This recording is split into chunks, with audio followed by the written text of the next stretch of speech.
Hey, how's it going, everybody? Charlie Wilson here, aka Sinister Charlie. Welcome back.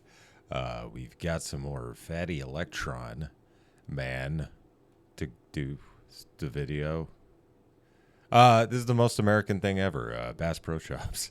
I've never been. No, I've been to a Bass Pro Shops. I've never shopped at a Bass Pro Shops. I'm not what you could consider a redneck or a man.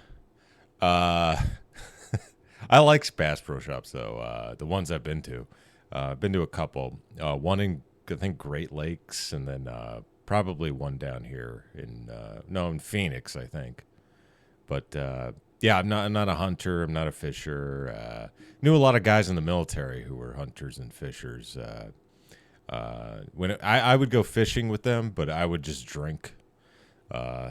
So anyway, yeah, let's get into it. If you're not familiar with Bass Pro Shops, it's a pretty cool place. So go. Nothing is normal. Absolutely nothing. Every time I start a video, I was like, this is a cool company. I'm sure completely normal things are happening there. Never happens, okay? Started working on a Cabela's video. Found out that they're actually owned by Bass Pro Shop. Then. Okay, I'm going to do a Bass Pro Shop video. And now there's Indian spiritual leaders and crystal skulls and pyramids and curses involved, and I don't even know what's going on. As usual. Quack. Today we're talking about the most American thing that has ever happened. That time that we took the world's 7th largest pyramid and turned it into a Bass Pro Shops. Okay, and just so we're on the same page, it is not the simple fact that America turned... I'm pretty sure that one's in Tennessee. Pretty sure. The world's 7th largest pyramid into a bait and tackle shop that's the most American thing ever. No, the most American thing is the story of how it happened, because it reads like a redneck Indiana Jones script, and it's absolutely insane. But we're going to get to it right after a word from our sponsor. Delete me.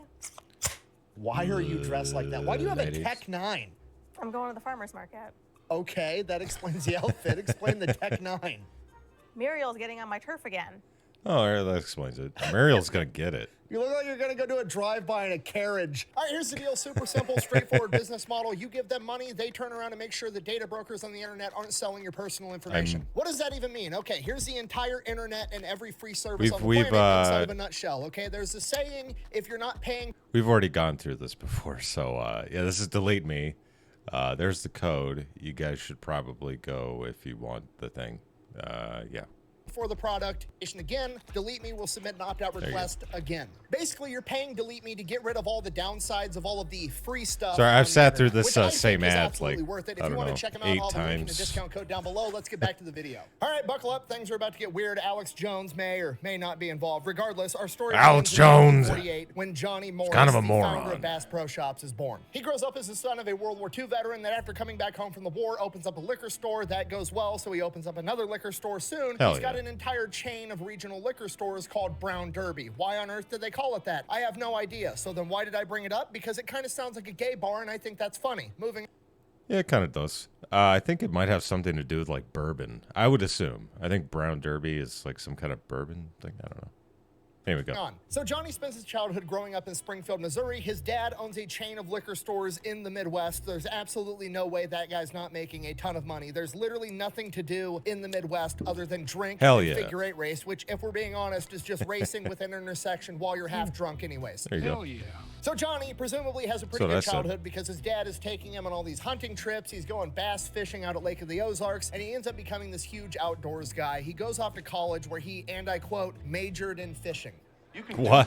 Comes back home from college, doesn't really know what he wants to do, but he does know it's a humongous pain in the ass to find good fishing equipment because remember, this is like the 1970s. There was no Amazon. You can't get on the internet and buy all the fishing stuff, okay? Bass Pro Shops doesn't exist yet. You got to know a guy that knows a guy that's making lures in his basement if you want to get good fishing tackle. So Johnny, fresh home from college where he just learned the laws of supply and demand, there's a huge demand for fishing stuff and there's a very low supply of it, figures he's going to fill that gap and he's probably going to make some money doing it. So he takes out a $10,000 loan, rents a U-Haul, travels the entire United States making connections with local bait and tackle shops and buying up all of their inventory, and then brings it back to Springfield, Missouri and starts Bass Pro Shops in the back of one of his dad's liquor stores. Now remember what I said, there is no Amazon. You can't get online and order all your fancy bass fishing equipment. You got to know a guy that knows a guy, and pretty soon Johnny Morris becomes that guy. His phone number is getting passed around the fishing community like wildfire. The next thing he knows, he's getting phone calls from other states states all over the country, placing orders, and then he's mailing stuff to people. This goes on for about 2 years, and then after that, he realizes he has an enormous catalog of names, addresses, and phone numbers of all the big fishermen all over the United States of America. So he takes a risk. He prints out 10,000 Bass Pro Shops catalogs in 1974 and mails them to absolutely everybody with all of his products inside. This explodes into a humongous mail order business, which is basically the Amazon of its time. And as he continues to grow the business, he's like, you know what? Fuck it. I'm just going to start selling fishing boats out of my catalog too. But I'm not just going to sell the boat. I'm going to sell the boat with the motor and the trailer all for one price. One-stop shop. You get everything. Up until this point, if you wanted to buy a fishing boat, you had to go buy the boat, then you had to go buy the motor, then you had to figure out how to get a fucking trailer. It was a whole day-long event. Now you could just call up Johnny and have the boat delivered to you. It was perfect. His boats end up becoming the most popular boat in America and the most manufactured boat on the planet. Then in 1980, he realizes, like, you know what? I bet people would really appreciate a place where they could just drive their truck, pick up the boat on the trailer, be able to look at all the fishing lures, all the stuff I have for sale. I'm going to build an enormous retail place. He builds the world's first Bass Pro Shops Outdoor World. It is 300,000 square feet. There's fish tanks. There's exotic animals stuffed all over the walls. It's not just a store. It's basically like a dead zoo, except the fish are alive.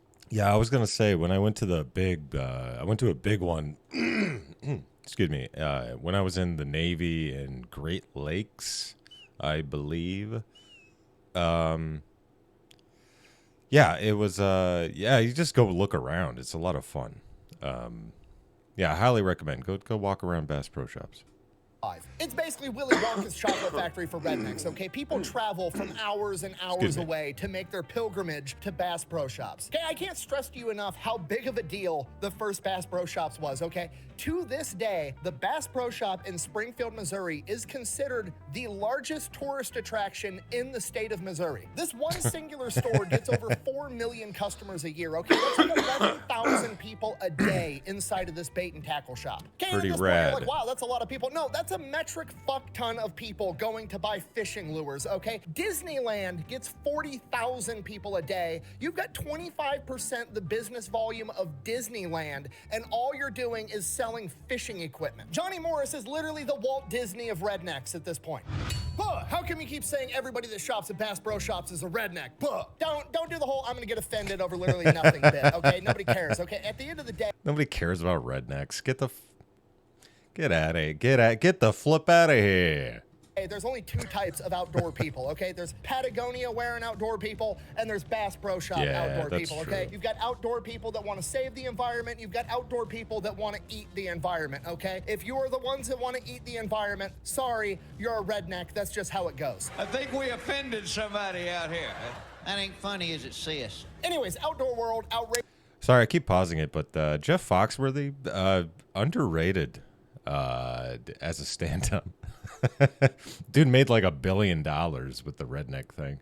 It's good. It's good stuff. Outrageously successful. So when you find something that works, you keep doing it. So he opens up another one and another one, and then another one. And next thing you know, he's got over 200 Bass Pro Shops, Outdoor Worlds all over the country. So now at this point, Johnny Morris has built the business out wide, and the only place left to go is up and down. He vertically integrates the entire thing. So Johnny Morris figures, okay, well, who's upstream of me? I'm the middleman. I basically buy shit from a factory. I sell it in my store. I deliver it to the customer. Cool. I'm going to go backwards, and I'm going to start buying all the factories that make the shit in my stores. He buys out the boat company that makes all these boats, which to this day is still the most popular boat in America and the company that makes the most boats in the world. He buys the company that manufactures the four-wheelers that he sells in his stores. He buys up anything and everything that he can, and then he makes that the Bass Pro brand. And in doing so, his brand is now absolutely everywhere. It's on boats, it's on ATVs, it's on clothing, it's on dining room sets, it's on fishing equipment. It's absolutely everywhere, to the point that everybody in America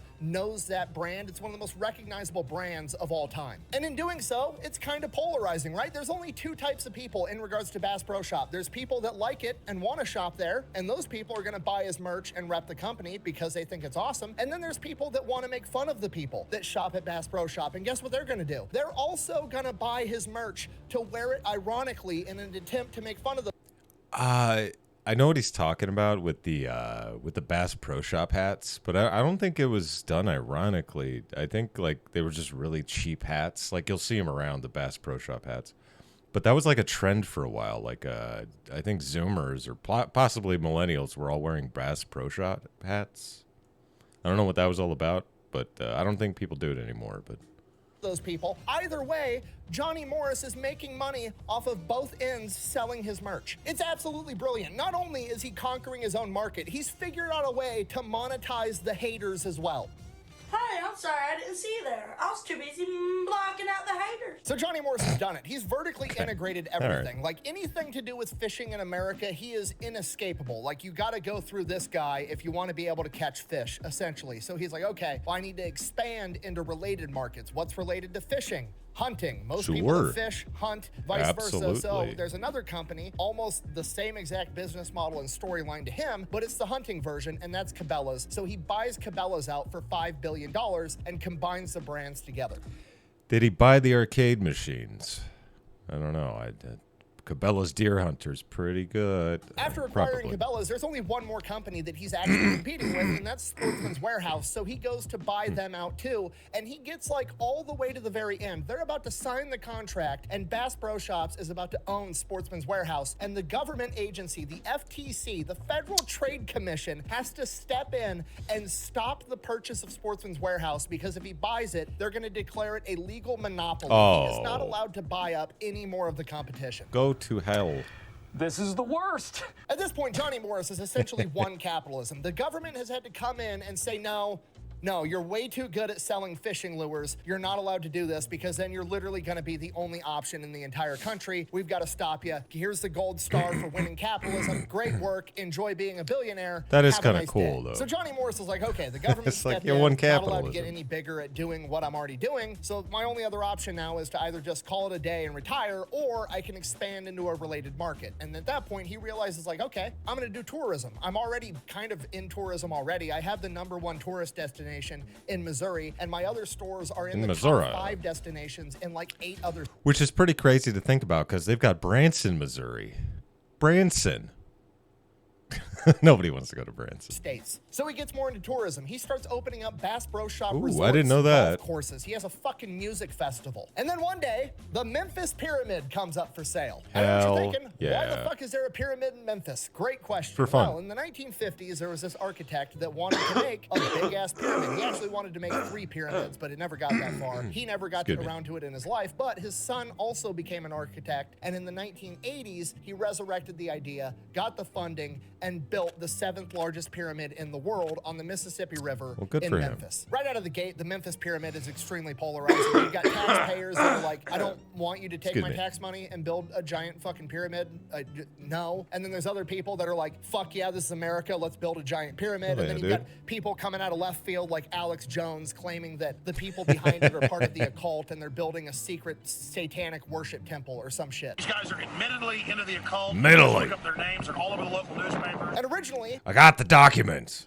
it was an event center. People were going to have National basketball treasure, games there, Alex boxing Jones. matches. Mike Tyson fought there. They were going to have concerts, all kinds of stuff. So they started building it in 1989. It finally opens up in 1991. And right before the Memphis Pyramid is about to open up, the maintenance crew goes up to the very top. And at the very top, there's a metal box welded at the top of the pyramid. And they're like, what the fuck is that? So they go, they get the project manager. They end up chipping away at this welding. They rip this box down. Inside this metal box is a smaller wooden box. So they pull that up, they open it, and there's like of just incense and perfume and shit that comes out. And inside of the box is a fucking crystal skull inside of a What?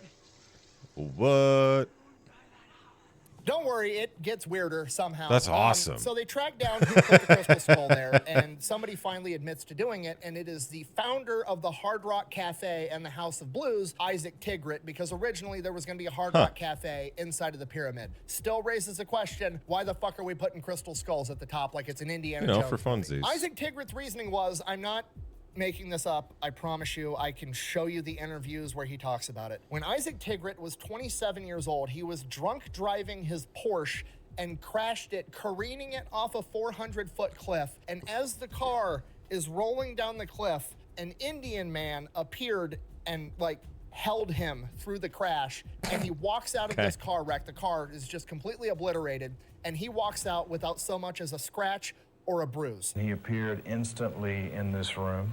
He picked me up and put me on a bed. He pulled my tongue out. I'm watching this from above. He places his hand on my chest and pushes on my chest, and the spirit went right back into my body. I want to see this interview.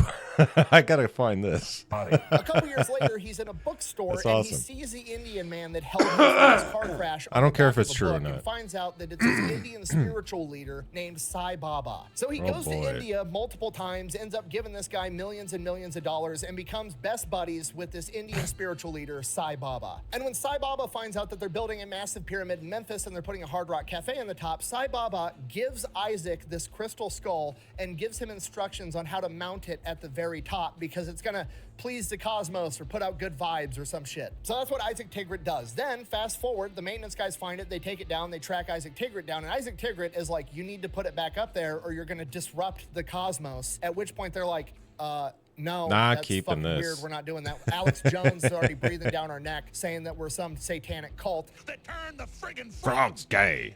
No, we're not mounting crystal skulls at the top of the fucking pyramid. So then people find out about Classic this. People start Alex. saying that now the pyramid is cursed, and it's starting to look like it's true because the first night it opens up for a concert, the sewage backs up and ruins the entire event. From here, it's just bad thing after bad thing after bad thing happening. One of the maintenance crew guys plummets to his death. People keep falling down the staircases because the stairs are too steep because they built a concert venue inside of a fucking pyramid. The seats are uncomfy because they made them too small, trying to cram as many people into this auditorium as possible. Again, because it's a pyramid, which is not a great shape to have a concert venue to begin with. Eventually, a bunch of musicians refuse to even play that venue because apparently the acoustics inside of a pyramid aren't that great. Well. The entire venue just becomes synonymous Well. with not having a good time. It's a huge waste of taxpayer money. Memphis is actually losing money every single month keeping this place open, and the people in Memphis start referring to it as the Tomb of Doom.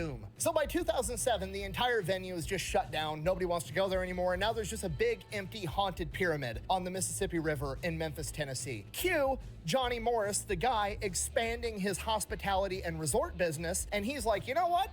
I could put a Bass Pro Shop in that motherfucker. You It'd be sure awesome. could. At face value, it's funny. Why wouldn't you go to a giant pyramid to buy a fishing lure? That's hilarious. But we're also going to call it the redneck Mecca. Why is that funny? Well, because Mecca is the holiest place in the Muslim Never faith, heard of and it. No, I'm every just single kidding. Muslim on the planet is obligated to go there at least once. I had a friend in high school, or all throughout elementary school to high school. They went did the Hajj once. And I thought that was interesting. I don't know. Anyway, sorry. In their life if they're physically and financially capable of doing so. We're going to quietly insinuate that every redneck in North America has a religious obligation to make a pilgrimage to Memphis so that they can buy a fishing lure from our pyramid. Then we're going to put a 100-room resort at the bottom of it. We're going Hell to have a bowling yeah. alley. There's going to be an indoor swamp, a shooting range. It's going to be fucking awesome. And I know what you're thinking. Why on earth would you want to put your retail business inside of a haunted pyramid? Because your customer base is rednecks. You want to know who doesn't give a shit about being haunted? Rednecks. If anything, it makes it better. You know what's more fun than being able to go to a pyramid to buy a fucking fishing lure? Being able to go to a pyramid, buy a fishing lure with the slight chance that you're going to get to shoot a ghost with a shotgun loaded with rock salt. Okay? Hell Okay, these are yeah. rowdy, fearless individuals. These are who Charlie Daniels was talking about. Okay, if you told a story about any other demographic on the planet that started out with they made a deal with Satan, it would be a cautionary tale where this guy Yeah. loses his soul. Not rednecks. Rednecks are going to beat that motherfucker in a fiddle contest, win a golden fiddle because they can. So the pyramid being cursed, definitely not a downside. If anything, it's an upside. The only real downside, to be honest with you, is that, well, you're creating a tourist attraction for rednecks, and if they're staying overnight, they're probably going to get drunk and rowdy and get naked and take a cannonball into the fish tank. Man Yes. made quite a splash at the Bass Pro Shop when he Oh, swam is this the one? naked. Police say he crashed his This one happened, I think, like a year or two ago, right? They got that viral video. Like, I feel so bad for that guy, because it's like they said it was shrinkage, but it probably was. But Jeebus Christos, man, Never mind. You can look it up yourself. car in the parking lot, took off all of his clothes. He jumped into the water yelling, "Cannonball." And then, of course, there's the cost. Obviously, buying the world's 7th largest pyramid that's on the river on prime real estate is going to be pretty expensive, whether it's haunted or not. So Johnny Morris doesn't really know if it's going to be a good business idea. He definitely doesn't want to lose money, so he just kind of like sets it in the hands of God and lets him make the decision. He decides, you know what? I'm just going to schedule a fishing trip on the Mississippi River right near the pyramid, and I'm going to go fishing for catfish. And if I catch a really big catfish, that's going to be my sign that I'm going to buy this pyramid. And sure enough, Johnny Morris goes on this fishing trip and catches a 34-pound fucking catfish in the shadow of the pyramid. Can you understand the significance of what I've just told you? This is the most American thing that's ever happened, all right? A pyramid got built in Memphis. It's the 7th largest pyramid on the planet that people now think is haunted because some millionaire that opened up the Hard Rock Cafe was drunk driving his Porsche and had a vision that he was saved by an Indian spirit guide. So he had him place a crystal skull at the top, and then it was haunted. I don't know what's so hard to believe about that, and sir. Then it got brought back by some dude that became a billionaire by selling fishing lures out the ass end of a liquor store in Springfield, Missouri. So in conclusion, I guess I don't know. I don't know how I got here, to be honest with you. I guess either. if we could draw anything from this, pick whatever you want to do in life, even if it's something as simple as selling fishing lures, and get so outrageously good at it that you can then financially justify buying a haunted pyramid. Because America, I guess. Your devil worship fails. The hillbillies, the country boy can't survive. The John Deere hat wins. You lose, we win. Your little devil palace is falling down. I'm going to be honest with you, kind of a moron. All right, there you go. I had to say it. At this point, I'm convinced that there's no U.S.-based company that does anything normal whatsoever. Coca-Cola's Confederate cocaine water, Waffle House is being used by FEMA to track natural disasters, and apparently Bass Pro Shop is an outdoor monopoly that's getting involved in investing in haunted pyramids. Yo comprendo, mi amigo. Do, yeah, and a beep, bop, boop, flip, flop, floop. Alex Jones wasn't expecting to see that guy. Heap, hop, hoop, blop, deep, blop, blope. I don't know what I'm doing. Yeah, there you go. Bass Pro Shops. If you haven't been to one, I highly recommend it, just to walk around even. You know, they probably they got like good clothes. If you're looking for a camo shirt, I'm sure that's, you know, something up your alley, and you just want to go look at the fish. The fish. Yeah, there you go. Fat Electrician with another good one. Yeah, thank you for watching. I really appreciate it. Please like and subscribe down below. Makes me feel good inside. Helps out the channel. If you have any recommendations for videos or anything that you'd like me to do, I'm a dancing monkey. So thank you very much for watching, and bye.